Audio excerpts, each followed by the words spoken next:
You're looking for an inexpensive upgrade to your Darth Vader Deluxe outfit from Rubies, which I think is around 90 bucks or 80 bucks or 70 bucks. I don't know, whatever.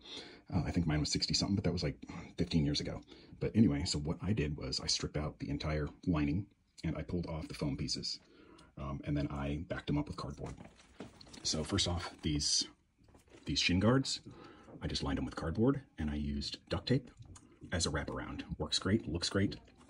For the undergarment, I ended up getting, this is something like Morph Suits. It's called Spree something. I'll put it in the description, whatever it ends up being. It works great. It's a skin tight spandex bodysuit. It does not cover the face. It just goes up the neck. I like it. It works great and it's comfortable and airy. This is part of a costume that was for an Anakin Skywalker. And I'll show you the rest of it in just a second. This was the other part, and it's just a belt, and these two things drop down. It imitates the underrobe. This is the cod piece. It's just simple. I didn't even put cardboard on the back of that, but I put some tape at the top to make it a little more firm. And then these I just kind of packed with plastic to make it a little more firm. I got this inexpensive. This was actually part of Jedi Challenges. I got that for like 25 bucks. It was sealed, still sealed. I wouldn't expect to get it for that price now, but you can kind of get that whole game thing for cheaper than you can the imitation sabers, and then you can just pull off this little rubber thing. It's pretty nice looking. But for 25 bucks, that was a pretty good deal. Other than that, we're still looking at the thing from the Anakin Skywalker, which what's nice about it is this weave makes it look like it's wool, so it gives a little more authentic look. I've actually got a nicer setup than this, but if I was to use this, which it could totally be used, I would take cardboard, I would back it. If you're not familiar with the Deluxe one, it's polyester and it's really baggy. So that's the nice thing about this, is it looks a lot more sleek. It doesn't have the stripes of the imitation of the leather or anything like that, but it still looks really good. So yeah, if I was doing this, I would put cardboard on the back, mount these on the sides, and it should look great because your robe is over it, so you don't have to worry about it because this doesn't actually have a back. So you can see I just kind of chopped it off the top. And then here is kind of the other core change, which is, this is inexpensive. I got this for around 40 bucks. It's a working Darth Vader helmet. It's kind of the least expensive. It's the one with the voice changer, which is great because it comes with this. And this is a lot more authentic piece than the original rubber, which I threw that away a long time ago, so I can't display that. But it's just a rubber version of this, kind of along the lines of this. But this makes it a lot cooler for a reasonable price. And the only thing different that I did with this helmet is you can kind of see it flares out on the sides.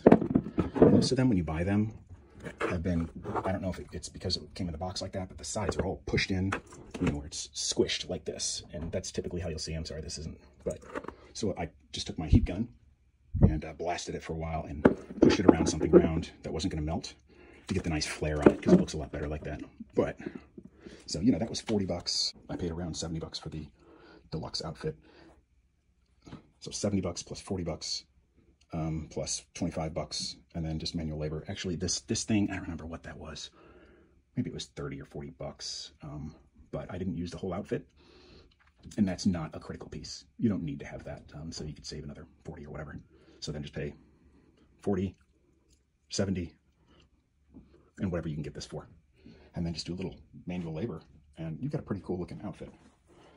This is the robe, and all I did was basically detach it from the Deluxe costume. And what I did was I kept this on. I did not cut the collar off. The only thing I would do different is just kind of sew up this back a little bit. And that can get you a nice Darth Vader outfit for less than 200 bucks. If you want to step it up a little bit more, I was fortunate that I'd found somebody who was getting rid of some Ruby stuff. I guess people who want to be 501st qualified or whatever to be a more authentic Vader can't use these plastic systems that come with Ruby's Supreme Vader costume. I think they can use the helmet if they modify it. They can use the undersuit if they modify it. They can use this sometimes if they modify it. But you can kind of get these piecemeal if you want sometimes. Just keep an eye out on eBay. So I don't remember if I paid 200 bucks or something like that and got this lot here. So that's good. I mean, that makes it look a lot more authentic. These do as well. This is neat because it has the lights.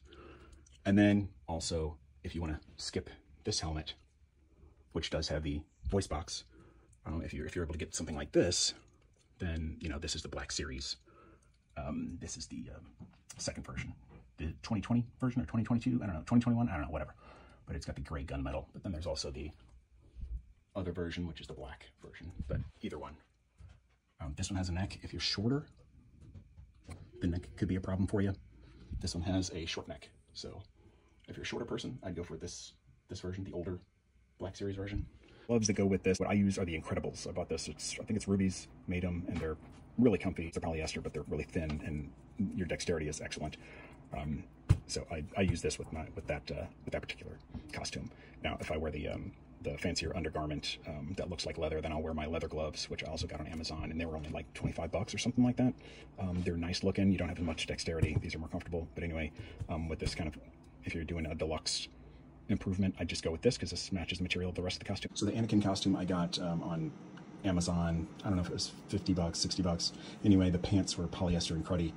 They reminded me of like karate pants, except typically I think those are a stronger material. And anyway, it doesn't matter. The shirt with it, I don't remember what the shirt was like, but it's not viable for this costume. But so essentially what it comes with was these long strips with no instructions. So basically I figured out the best way to hook them up, and I kind of pinned them in the back to keep them all from coming apart, and pinned them here. And so then that just goes on my back, and then this loops over. And then it comes with a belt.